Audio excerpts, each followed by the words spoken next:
మీరు చేయవలసిన పనులు చేయాలని మీకు వినయపూర్వకంగా మేము గుర్తు చేస్తా ఉన్నాం.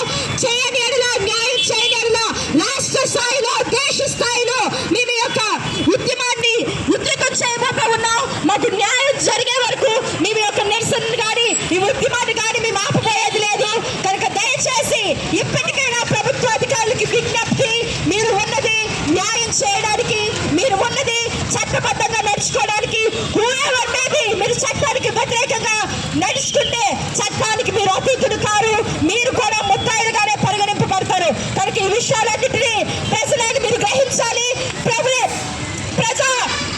ప్రజా సంఘాలన్నీ చైతన్యవంతులైన ప్రజలందరూ మా ఈ పోరాటంలో మీరు మాకు మద్దతుగా నిలవాలని మీ అందరికీ నేను విజ్ఞప్తి చేస్తూ ఉన్నాను.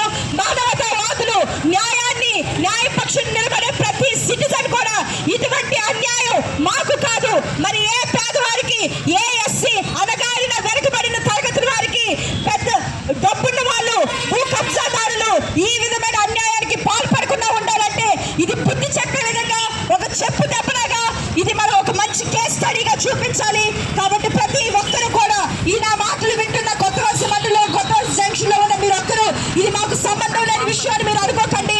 ఇది ప్రజల మీద జరిగిన దాడి, ప్రజాస్వామ్యం మీద జరిగిన దాడి.